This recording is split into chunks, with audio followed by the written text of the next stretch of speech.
Welcome to the Welsh Mountain Zoo. So here we have 29 Chilean flamingos. Now there's 6 species of flamingos out in the wild and they do vary in size and coloration. So the largest, as you may guess, is the greater flamingo and the smallest is the lesser flamingo. Now, as I say, they vary in coloration, but they all have that pink tinge. So the brightest of the pink is the Caribbean flamingo and our Chileans are about middle of the range. Now the tallest flamingo stands at 1.6 meters tall. Now lots of people ask why flamingos stand on one leg, and the honest answer is there's still research going into it. But the most common thought is if you look at yourself whilst you're standing around or the person next to you, you will notice that you mainly lean on one leg over the other. So therefore it just lowers the muscle fatigue in their legs. Now, Caribbean flamingos and Chilean flamingos will fly a long way and they normally fly at night. Now that's generally when there's the most cloud cover and the least amount of predators about. But they can fly over 370 miles just in one night. Now, obviously a lot of zoos keep them in open air enclosures like this, and that's because they actually need a bit of a run up before they can take off and take to flight. Now, lots of people think they actually eat shrimps and pink things to get that coloration, and it is actually a tiny little mollusk that they eat, and they do this by filter feeding.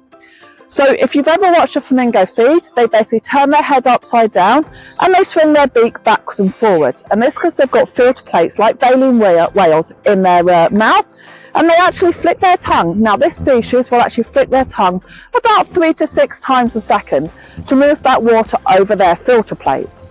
Then they swing their heads backwards and forwards like they're playing croquet.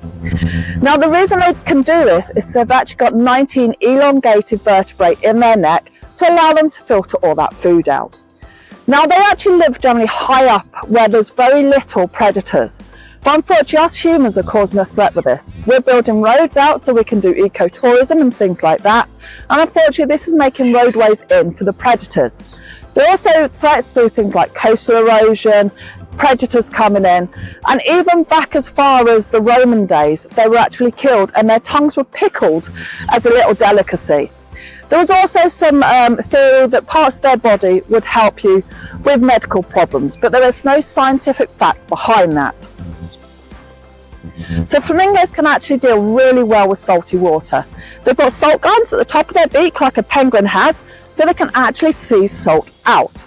Now when they make their nest, they look fantastic. They're like mud towers, and they've got a little indentation at the top that they lay a single egg in. Now just before breeding season, you'll find a flamboyant, so a large group of flamingos all join together and they pace and do a little dance. So they'll turn their heads side to side and they bring their wings out. They look absolutely fantastic.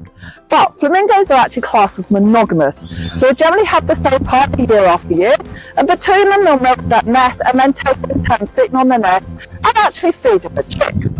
Now these nests are made in the shallows, but they need to maintain a water stream going past them so they can keep that mud flat nice and built up and not crumble.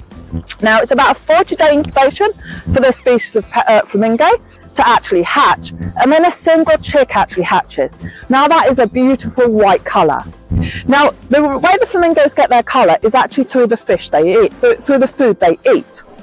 Now with that, the parents actually feed the chick basically something that comes out of the crop. Now this looks bright red, and when you first see it, it looks absolutely scary. It's blood red, and that's because they're depositing the pigmentation into the chick. Now the chick doesn't turn pink for quite a while. It actually waits until it's 6 months to a year old before it turns that pink colour. So all that keratin is actually getting deposited in the liver and the kidneys to be able to replace back. Now those fluffy white chicks actually turn grey when they start coming off the nest, and it's not until, as I say, about a year to a year and a half old that they're fully grown and that lovely pink coloration. Now you can actually tell the health of a flamingo in its environment by its coloration. Obviously it will depend on the species, but the pinker it is, the healthier it generally is, but only up to the line of that species. I hope you've enjoyed meeting our 29 flamingos here. Our oldest one actually hatched in 1980 and our youngest hatched in 2018.